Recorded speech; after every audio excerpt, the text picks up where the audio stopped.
Hello, all my beautiful souls. I hope everyone's doing well today. I would like to take a look with you at my Rider-Waite deck,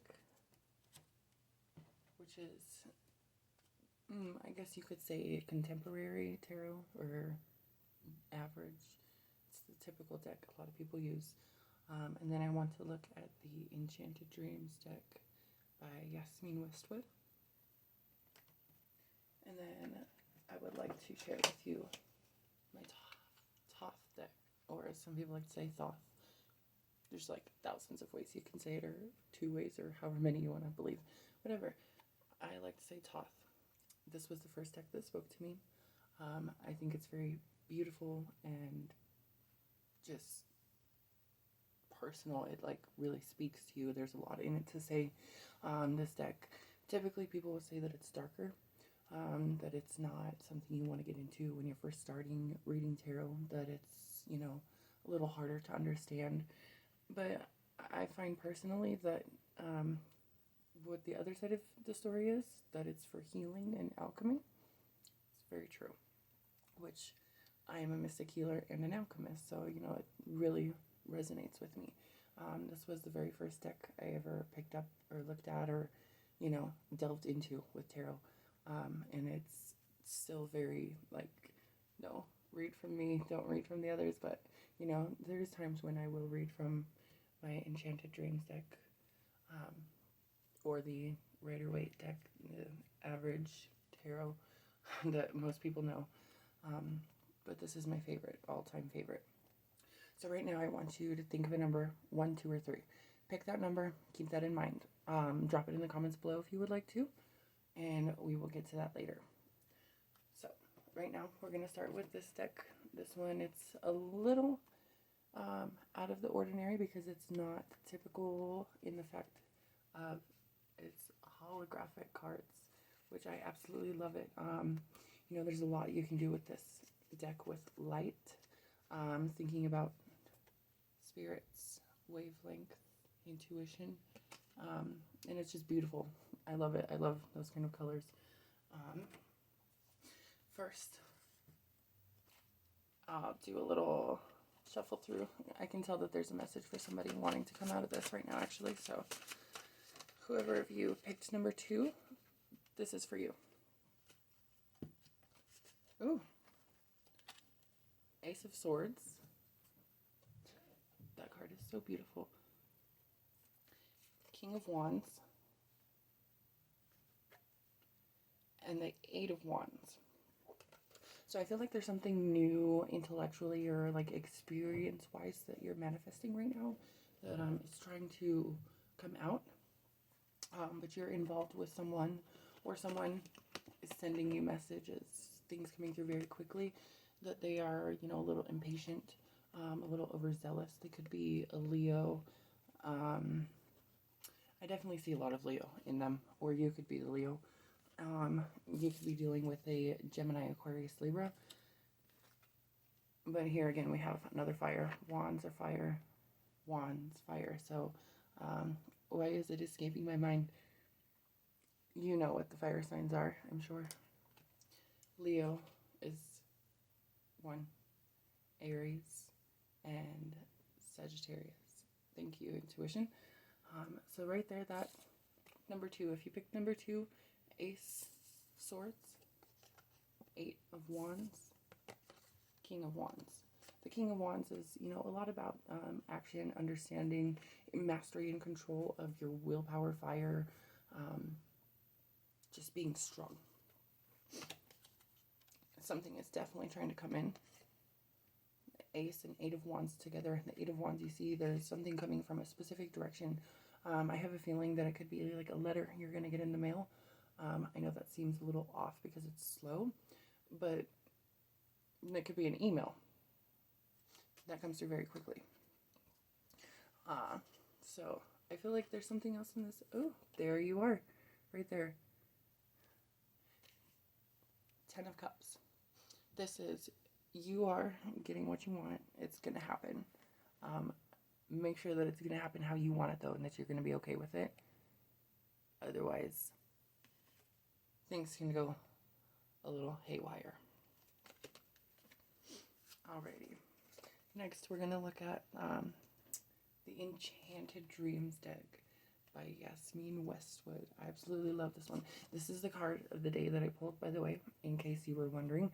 No, this was not on the bottom of the deck by chance. Six of Wands and Strength. These two cards go together. I had this one on top of the deck, this one on bottom. For those of you into alchemy, you know what I'm talking about. As above, so below. So, those of you who chose number 3, this is for you.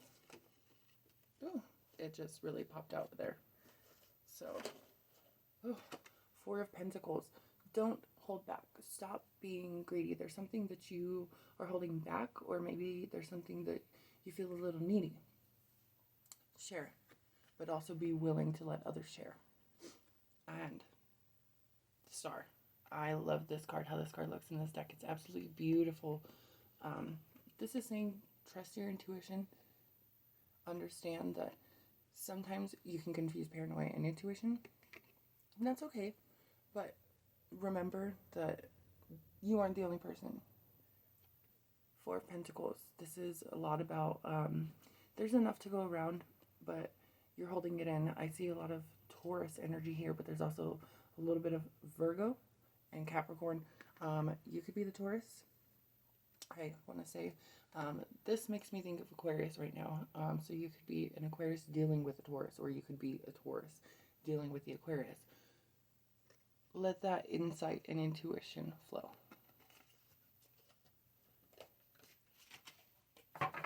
And now, of course, my favorite, Thoth.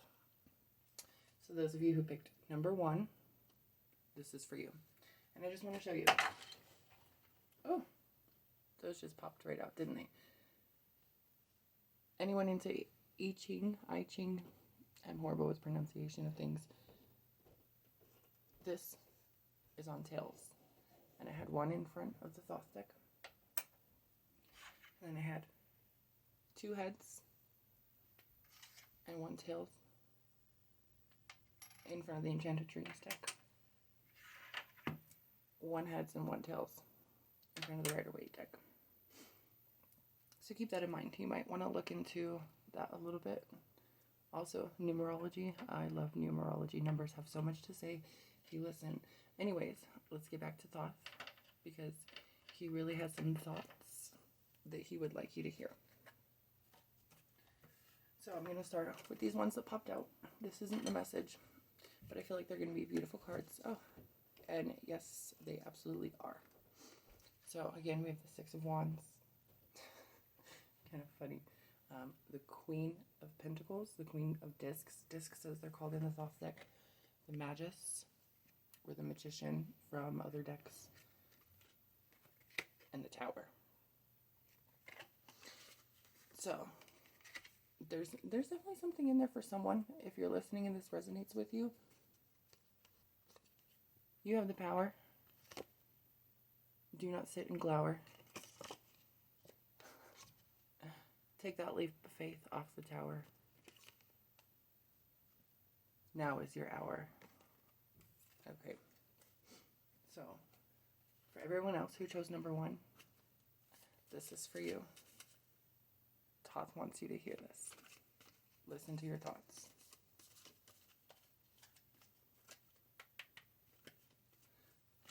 You know, there's a lot to do with astrology as well when you're thinking about tarot. If you know your zodiac, I would suggest trying to get a casting of your natal birth chart. Natal astrology being who you are, your stars, where you're aligned, where you're out of line, your problems, where you can go right in life, the moon. So there's something that might be blocking you. There's a little bit of Pluto here right now. Right now we have Pluto in aspect with Jupiter and Saturn. I was outside last night and you can see Jupiter, you can see Saturn. Pluto is right between them, but you can't see it because it's so far out and such a small planet. Pluto is clearing away all of those past karmas from Saturn to help Jupiter bring in the new gifts that you're manifesting. But if you don't allow that to come in, if you're just sitting in luxury and not manifesting what you need to be, you can't get that wealth. You're throwing it away from yourself. So take charge, clear away the past negatives, but also don't get caught up in what is not positive. Okay, I hope you all enjoyed that. If you have a favorite of these decks that you would like to see me use more, please feel free to drop a comment below. Link to Patreon if you would like to see more of my stuff as well. I will be doing more astrology interaction with tarot, zodiac stuff, as well as talking about alchemy and a little bit of something that I'm not sure if you've heard about. If it piques your interest, just look up the Kabbalion or the 7 Hermetic Principles. There's a lot there to think about. All right, I hope you have a lovely night. Love and light. Goodbye, my beautiful friends.